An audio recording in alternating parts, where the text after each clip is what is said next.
S ಬಾರದೂರಿಗೆ ಹೊರಟಿರುವಂತಹ Shamanur high school ಗ್ರೌಂಡ್ನಲ್ಲಿ ಅಂತಿಮ ದರ್ಶನಕ್ಕೆ ಎಲ್ಲ ವ್ಯವಸ್ಥೆಯನ್ನು ಮಾಡಿದ್ದಾರೆ. ಈಗ ಶಾಮನೂರು ಶಿವಶಂಕರಪ್ಪ ಅಂತಿಮ ದರ್ಶನಕ್ಕೆ ಮಾಡಿರುವಂತಹ ವ್ಯವಸ್ಥೆ ಇದು. ಸಾರ್ವಜನಿಕರಿಗೂ ಕೂಡ ಅವಕಾಶ ಇದೆ. ಗ್ರೌಂಡ್ ಮಧ್ಯದಲ್ಲಿ ಒಂದು ವೇದಿಕೆಯನ್ನು ಸಿದ್ಧತೆ ಮಾಡ್ತಾ ಇದ್ದಾರೆ. ಅಲ್ಲಿ ಪಾರ್ಥಿವವನ್ನು ಇಡಲಾಗುತ್ತೆ. ಸಾರ್ವಜನಿಕರಿಗೆ ಜೊತೆಗೆ ರಾಜಕಾರಣಿಗಳು ಹಾಗೂ VVIPಗಳು ಅವರಿಗೆ ಸಪ್ರೇಟ್ ಆದಂಥ ಒಂದು ಸಾಲನ್ನು ಮಾಡಿದ್ದಾರೆ. ಆ ಮೂಲಕ ಹೋಗಿ ಸಾರ್ವಜನಿಕರು ಕೂಡ ಅಂತಿಮ ದರ್ಶನವನ್ನು ಪಡಿಬೋದು. ದಾವಣಗೆರೆ ಭಾಗದಲ್ಲಿ ತುಂಬ ದೊಡ್ಡ ಹೆಸರು ಶಾಮನೂರು ಶಿವಶಂಕರಪ್ಪ.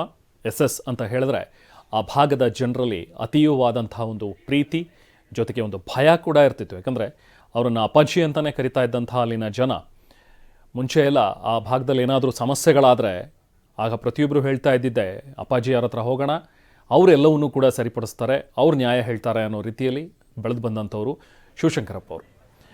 ಹಲವಾರು ಉದ್ಯಮಗಳನ್ನು ಸ್ಥಾಪಿಸಿದ್ರು. ಶಿಕ್ಷಣ, ಆರೋಗ್ಯ ಇದಕ್ಕೆ ಸಂಬಂಧಪಟ್ಟಂತೆ ಕೆಲವೊಂದಷ್ಟು ಇನ್ಸ್ಟಿಟ್ಯೂಷನ್ಸ್ಗಳನ್ನು ಆರಂಭಿಸಿದ ಶಾಮನೂರು ಶಿವಶಂಕರಪ್ಪ ಸಂಜೆ 4:30ಕ್ಕೆ ಕಲ್ಲೇಶ್ವರ ಮಿಲ್ಗೆ ಮೃತದೇಹವನ್ನು ಶಿಫ್ಟ್ ಮಾಡ್ತಾರೆ.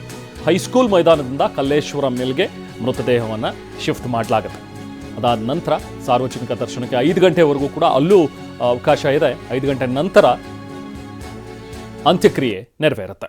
ಅಲ್ಲಿವರೆಗೂ ಕೂಡ ಹೈಸ್ಕೂಲ್ ಮೈದಾನದಲ್ಲೇ ಇಡಲಾಗುತ್ತೆ. 4:15 ತನಕನೂ ಕೂಡ ಹೈಸ್ಕೂಲ್ ಮೈದಾನದಲ್ಲೇ ಅವರ ಪಾರ್ಥಿವವನ್ನು ಇಡಲಾಗುತ್ತೆ. ಅಲ್ಲಿ ಸಾರ್ವಜನಿಕರು ಅಂತಿಮ ದರ್ಶನವನ್ನು ಪಡ್ಕೋಬೋದು. ಅದಾದ ನಂತರ ಕಲ್ಲೇಶ್ವರ ಮಿಲ್ನಲ್ಲಿ ಅವರ ಪತ್ನಿ, ಈ ಹಿಂದೆ ಮೃತಪಟ್ಟಿದ್ದರು ಪಾರ್ವತಮ್ಮ ಅವರು, ಅವರ ಪತ್ನಿಯ ಸಮಾಧಿ ಪಕ್ಕದಲ್ಲೇ ಶಿವಶಂಕರಪ್ಪ ಅವರನ್ನು ಕೂಡ ಸಮಾಧಿ ಮಾಡಲಾಗುತ್ತೆ.